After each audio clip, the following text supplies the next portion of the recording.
Phone record થાય છે એટલે કોઈની હારે ફોન ઉપર વાત ન કરતા એવું ભાજપ વાળા કે પોલીસ વાળા દીકરીને ધમકાવેલ છે. મારી પાસે રેકોર્ડિંગ છે, એમાં એમ બોલે છે ફોનમાં હું નહીં બોલો, અમારું રેકોર્ડિંગ થતું હશે.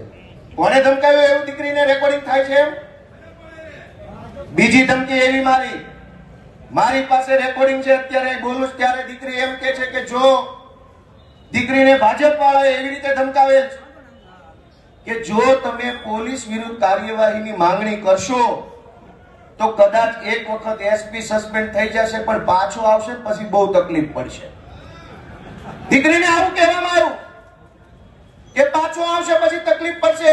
દીકરીનો ભાઈ જીવે છે, દીકરીને કોઈ તકલીફ પડવા નહીં દઈએ. કોની માએ હવા છે હું જ ખાઈ જેને હોય મંત્રીને તો આવી જાય સામે. તમે એવી રીતે ધમકાવો છો કે એસપી પાછો આવશે તો આમ કરશે. એસપી ના બાપાના મંત્રીના બાપાના બાપા અમે લડી લેવા તૈયાર છીએ. તમે એક નિર્દોષ દીકરીને પટ્ટા માર્યા છે.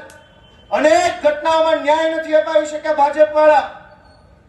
અમે લડ્યા, અમે ન્યાય નથી અપાવી શક્યા.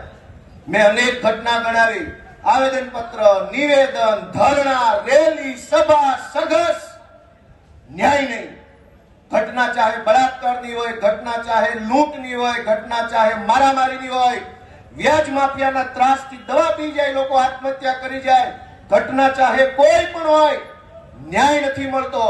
અમે બહુ કોશિશ કરી, અમે પણ ન્યાય નથી અપાવી શક્યા. એની હું બધાની બે હાથ જોડીને માફી માંગુ છું કે અમે નથી ન્યાય અપાવી શક્યા.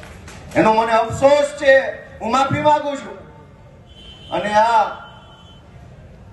અમરેલીની દીકરીને જે પટ્ટા માર્યા છે, હું એમ માનું છું કે હવે ગુજરાતની સભા સુરતમાં ભલે હોય, આ સંબોધન આખા ગુજરાતને છે મારું.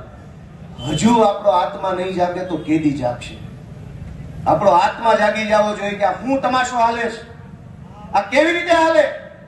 ગુંડાઓ, બુટલેગરો, માફિયાઓ, તોડબાજો, ડ્રગ્સ વાળા, દારૂ વાળા, રેતી વાળા બેફામ ફરે અને નિર્દોષ માણસને પોલીસ સ્ટેશનમાં મારે છે.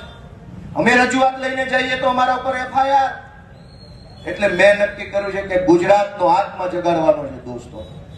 અને મેં નક્કી કર્યું છે કે અમે ન્યાય નથી અપાવી શક્યા દીકરીને. અને એટલે દીકરીને જે પોલીસે પટ્ટા માર્યા છે, એ પટ્ટા આજે હું ખાઈશ જાહેરમાં. અને મેં નક્કી કર્યું છે કે આ દીકરીના પટ્ટા માર્યા છે, એ પટ્ટા મને મળવા જોઈએ.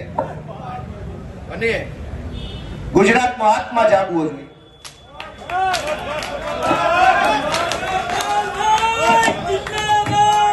ગુજરાતનો આત્મા જાગવો જોઈએ. હવે ગુજરાતનો આત્મા જાગવો જોઈએ. આત્મા જાગવો જોઈએ ગુજરાત આખાનો. દીકરીને પટ્ટા કેવી રીતે પોલીસ મારે? મૂકી દો. ગુજરાતનો દોસ્તો આત્મા જાગવો જોઈએ. આત્માની અંદર લાગવું જોઈએ. દીકરીને પોલીસ કેવી રીતે પટ્ટા મારી શકે? દોસ્તો, આ સજા મને મળવી જોઈએ. આ સજા મને મળવી જોઈએ. જેને દીકરીઓ, ગુજરાત આખાની દીકરીઓ પર અત્યાચાર કર્યા, સજા મને મળવી જોઈએ. દોસ્તો, અમે ન્યાય નથી અપાવી શક્યા, એનો મને અફસોસ થાય છે. અમે ન્યાય નથી અપાવી શક્યા.